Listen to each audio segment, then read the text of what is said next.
Welcome to Dare, the show for innovators, entrepreneurs, and startup leaders who dare to shape the future.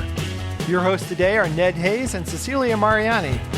Dare is brought to you by Darwaf, the superpower tech team that can make your vision a reality.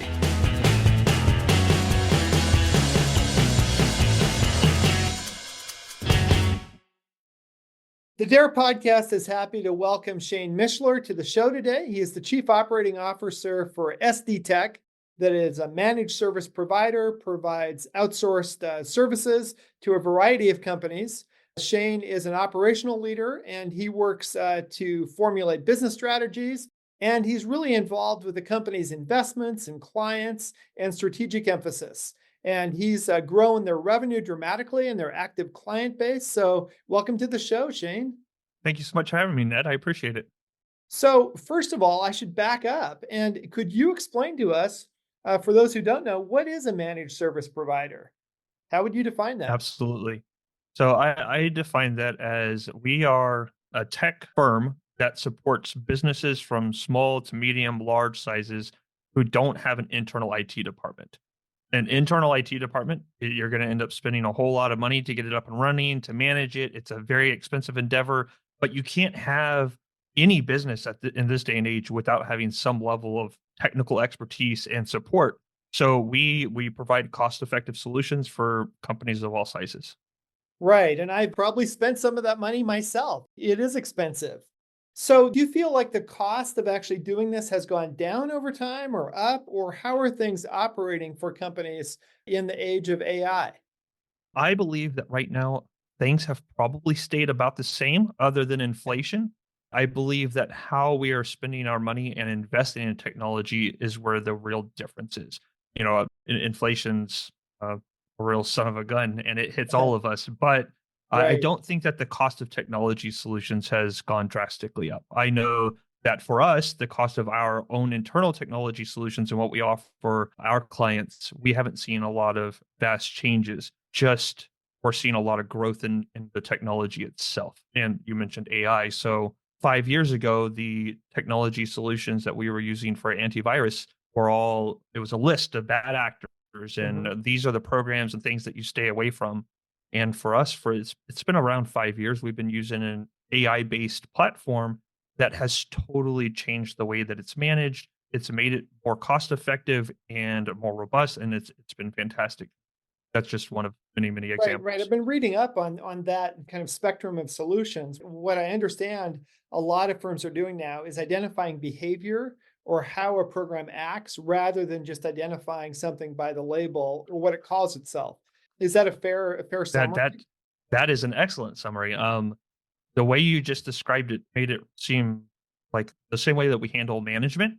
And Mhm. a good manager, a good leader knows that you should be addressing behaviors and not just the symptoms that Items. are, yeah. So when you're addressing behaviors, you see a lot better change and things become easier to manage. And that's the same exact thing that's happening with the antivirus. Right. So I know that back in the 1900s, you could do a company that didn't have a big IT base, but today IT can actually make or break a company, right? It So, absolutely can. so, so tell me more about why choosing the right vendors or choosing the right systems are important for a company. Can't you just take something off the shelf and call it good? That's kind of a You leading can take question, something but off the shelf and you can call it good. The majority of people that I interact with that ask me a question similar to this, what they usually expect is that I'm going to say something along the lines of, if you're not spending money in X, Y, or Z, you're opening yourself up to a lot of risk and things are eventually going to.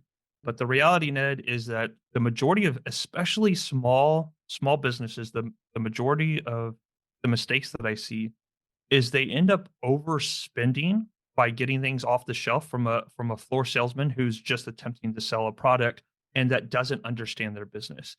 And when you overspend in these areas, then you have less budget to spend in other areas that are more important or maybe just as important.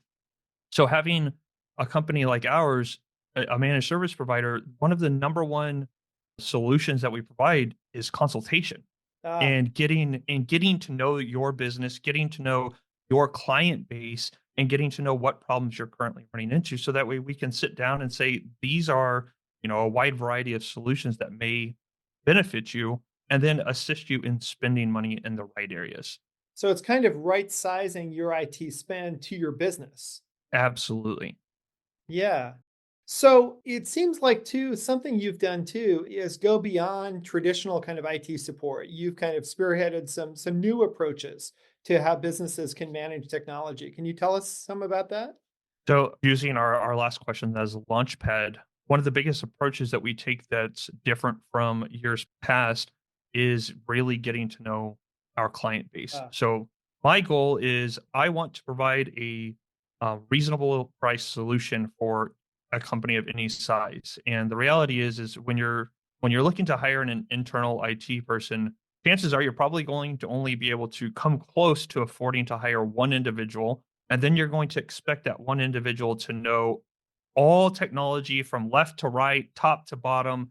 I need right. you to be able to tell me how to work my cell phone. I need you to be able to make my network work. I need all of this done. But we provide a reasonable solution by allowing you to outsource it. And it's interesting to use the term outsource because we are very much local and all of our support is very much local, but it's outside of your company. And then Right. you So get a you aren't team. sending so you aren't sending my calls to like the Philippines or I don't know, Eastern Europe. Not that there's anything wrong with that. It's just what Not you're at saying. all. You're keeping your calls and your people in a local environment, local One geography. 100%. So, we support clients from, Florida to California, all the way up into the lower parts of Canada. I have 11 clients in Canada, and all of that support is provided from San Antonio, Texas. Got it. So, it may not always sound local. Our accent gets a little bit different depending on where you're from, but it's all from the US. But so we're able to do that by having a team that's in-house with a ridiculous number of years as experience between us. I don't really like talking about that. I'm not that old yet, Right. but so we're able to do that, and we bring all of that to the table for our client. And I've Right. worked I've worked with clients who are their business model is what they I was so this one client in particular was this company called Pinterest or Pinspiration. Sorry, Oh, Pinspiration. So okay. they do this arts and crafts. They take ideas from Pinterest. You bring in a group of people, you have some wine, and you relax, and you do arts and crafts as a group. And when we approached them, the chain, hey, we don't have any need for technology. We're actually an anti-technology business. Hmm. And I was a little dumbfounded. And so I asked them, so how are you going to reach out to your clients? They're like, well, we're going to use email and phone. I said, okay, who are you using for your email? And they were like, well, we're just going to use, actually, how are we going to get our unique email address? I said, okay. Right. And what about for phones? And they said, well, we're going to use AT&T. That was who was going to be providing our internet. Well, you have other solutions for phone as well. We provide business phones and you are going to have internet. And I said, so are you going to have computers that you're going to use for POS systems? And then the next thing you know, they're going, man, we didn't think about any of these layers of different technologies that we are going to have to support our anti-technology business. That even when you're doing arts and crafts, there's 5 or 6 different layers of technology you need in order to run a successful business, stay connected with your clients, be able to process payments. You just can't get around it. And so we were able to sit down and help them determine what were going to be some great solutions and then showcase to them that we're not trying to sell a product. We're not trying to sell you Dell or AT&T or Spectrum. We're trying to assist you in taking the weight of technology off of your back so you can focus on doing what you do, which is Right. hopefully, selling your product or service to your clients. And we want to make that as easy as possible. Right. So I'll ask a question that's kind of poking the bear here, but I'm a pretty technical person and I've set up a couple startup companies. But one thing I did was I served as my own IT person. I just set up my own email, my own website, my own, virus protection, all that kind of stuff. Is that okay if you're a technical founder of a startup to actually serve as your own IT department for a while until you grow? Or So I would say that that's absolutely poking the bear a little bit, Ned. There's nothing wrong with that. As an individual I have learned all that I know from a handful of mentors and from a lot of hard work and research on my own end. I love learning, and I learn best by breaking things down, getting involved, and then doing some reverse engineering. And it's just how I work. And I really like to be involved in all of the aspects of a new project or a startup company. And it's hard for those of us that are truly entrepreneurs to break out of that. Yeah. So there's nothing wrong with it. However, once you begin ramping up your project, eventually you're going to hit some snag along the way, and you're going to be, whether it's in the middle of a meeting with a new client or in the middle of a meeting with your team. And what if your Wi-Fi goes down? And then Right. your team members look to you as both the CEO, the COO, the Yeah. CIO, and you're in the middle of these big meetings and the technology's having issues, and they're going, "Hey man, but you're always the one that does this and we don't have any other solutions." Right. And then you have to start weighing out, is the money that I'm saving by managing this myself worth the money that I'm losing by not being able to manage my other responsibilities? Where Everybody's in a different situation. where do you actually want to focus your efforts, right? So do you want to Exactly. be the IT person or do you want to run the company? Because you can't do both. Exactly. Yeah.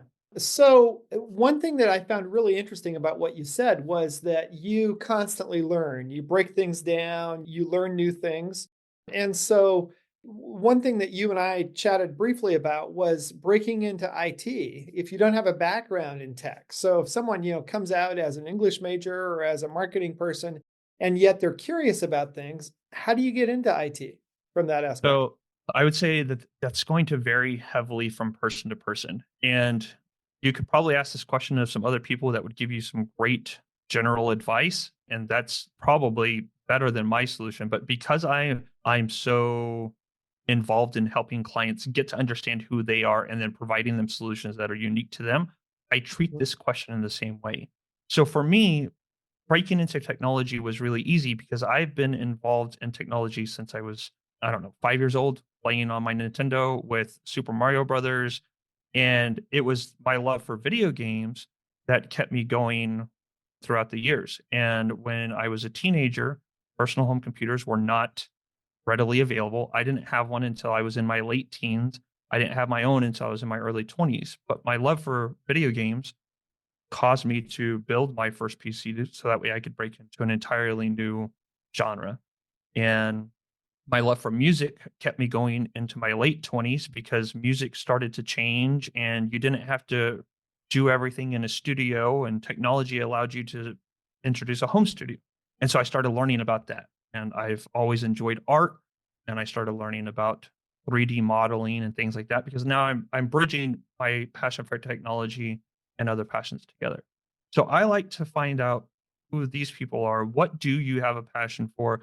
And then help them find ways to use technology and start bridging those pieces together. So again, not a great general answer, but it's the truth. It's how I look at doing things. Right, right. So being able to piece things together, being able to kind of solve the puzzles, right? That's really what it takes. Exactly. Yeah. It is. So that question, how do you take an individual who wants to get into technology but has had an English major, or maybe they've had a background in sales or something like that, and maybe it's not just a general passion, but maybe it's a good business decision because they've done the market research and they see that technology is basically a parallel to the medical field. It's shooting up. The money that's being put into it is very strong, and its upward trajectory over the next 20 to 30 years makes for a great business decision. When Wes, the founder of SD Tech, and I, when we sit down and we're talking about how we wanted to expand, we were looking at doing some possible acquisitions. We were talking about coming up with a new platform for selling our VoIP product, and then we were challenged by one of our friends who also runs an MSP. It wasn't a direct challenge, but they said that successfully franchising an MSP was extremely difficult to do and was not a worthwhile endeavor. And Mm, then we went, "Oh man, challenge accepted. So how do we franchise our model and make it a worthwhile endeavor?" So yeah. we went back to the drawing boards and sat down as if we were just, looking at creating a new business. And one of the first main pieces of the puzzle for me when I'm looking at creating a new business is, what problem am I attempting to solve? And in this case, the problem that I was attempting to solve was, how do I get somebody who has a background that's not technology proficient and allow them to break through and manage or run an MSP. And Hmm. so that was the problem that we looked at resolving. And we worked tirelessly for about a year to really figure out a good way to remove that barrier. And a little over a year and a half ago, we successfully franchised our model, and we've onboarded one franchisee right now, taking it very, very slow, making sure that we have all the kinks worked out. Yeah. There's only a handful of people who have franchised their MSP, and we're still doing things quite a bit different than they are. So yeah, Yeah. So you're kind of forging a new course there. we are trying to, Yeah. absolutely trying to. Yeah. Well, back decades ago, the big change for IT people was moving from the company providing all materials to now people bring their own devices, and IT is expected to support that device in some fashion, whether that's installing apps or whether that's, putting security on it or, making sure the passwords are stored in one password. So that was the big challenge for a while. What are the big challenges that you're facing now? Like, what's the big up and coming issues that you're seeing? So I would say that the big up and coming issues that we're seeing is staying ahead of the curve. So it's been a while since I feel like our company actually got hit where somebody came to us and said, "Hey, we need help supporting this, or we need help figuring out this problem," and we weren't already prepared. The Mhm. last time that this happened was COVID, and when there was a massive immediate shift from, okay, we're working in our office with 150 employees to now 30 to 40 of those employees are going to be working in the office and everybody else is working from home. SD Tech, how are you going to do this? And I was like, well, this is very impromptu, and Off the we were cuff, able just to, tell yeah, them. off the cuff. So we were Yeah, able to pull together solutions for them very quickly, but we haven't ran into that type of challenge since then. right. And so now it's staying ahead of the curve. And it's already come up twice during our conversation, but all of our clients are interested in how can AI better support my business? How can AI make me more money? Or how do I stay away from the fear of AI? Because there's a ton of that with our partners as well. So now it's a lot of pouring time and effort into learning more about the products and services that are readily available today, and Mhm. then trying to stay aware of what products and services may be coming down the pipeline in the next 6 months to 12 months. Got it. Well, I know at the beginning of this, we talked a little bit about AI, just kind of glancingly. But one thing that we're beginning to see with AI is a lot of deepfakes. Like there was this issue in Hong Kong recently that somebody joined a video call and was told to transfer a bunch of money. And there was her boss and there was a bunch of her colleagues all on the call. And she got this verbal authorization. Hey, we need to make this happen ASAP. So she transferred it. I think the bank lost like 25 million or something because everybody on the call except for her was an AI avatar. They weren't actual people. So, are you beginning to see this really hit companies, and how do we respond to it? So fortunately, I'm not beginning to see this, but it is Okay. something fortunately, but I think Yeah. that it's only a matter of time before we start to hear about this type of issue popping up more around the world. Yeah. Because effectively, what they did was they took a very common phishing scam from the last 5 years, right? Your CEO saying, "Hey, I need you to go down to Walmart and pick me up a $500 gift card," and then you have these lower level employees who are like, "Oh man, I've never had the CEO reach out to me. Let me go do this real quick so I don't get in trouble." And now they're ramping that up with deepfake technology. So right now, I don't have any incredible solutions. I'm trying to stay aware of there's a couple of companies who are working on introducing a technology that's basically going to watermark all AI impacted video calls or right, so video chats, artwork, software, and it's they're going to put this in as a layer with their goal is to put it in as a layer with multiple different AI products. That's really cool. I like reading about it, but it's not ready yet. Mhm. So for right now, the main thing that we are doing is ramping up our training sessions with our clients, and whether that's providing them with some information to share with their employees or offering to host training sessions so that way it's our team making them aware of situations like what you just said. And realistically, just like in almost any area of life, the best way to prevent bad things from happening is to be aware of the bad things that are happening. And awareness is our number one tool for prevention right now. Not a great Right. solution, but it's what we have for the moment. Right. Being able to educate people is almost more important than having a specific technical solution, educating people on what's happening. And I think this is also true with all sorts of things like crypto and, blockchain and other things. Just having people understand what is actually behind the scenes helps everybody to be wiser about their technical choices. It definitely does. Yeah. Well, so one of the questions we love to ask on this podcast is, what do you dare to dream? And one other way to rephrase that is, what kind of world do you think that you're creating, Shane? My goal is to create a world where technology and people are truly shaking hands. And I realize that that might sound a little bit scary because thanks to AI and robot technology, we might actually be experiencing that in the near future. But I mean it on a more fundamental level. For a long time, technology felt very cold. People who were techies were typically known for being antisocial. And I think that even now, people in our industry are still fighting a lot of stigmas relating to that. My Mhm. wife has been in technology for a couple of years longer than I have, and she still has a ton of barriers that she has to break down because she's a woman in tech. Mhm. And I want to continue building a world where it's technology is less cold and it's warm and it's helping us stay connected and it's truly there to support our endeavors.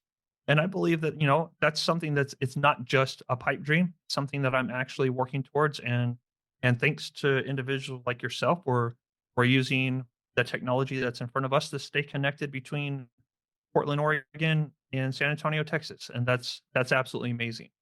Now, my goal is I do plan on actually flying out to Portland Mhm. later in the summer for my son's wedding, and even then, it's technology that's helping make all of those things happen. And then the end result, though, is the human connection and staying in each other. Right, absolutely. The human connection matters, even in the IT world. Absolutely Absolutely. agree with that. Yeah. Well, great. Well, thanks for the great conversation here, Shane. Appreciate the time. Thank you. Thank you so much, Ned. I appreciate it.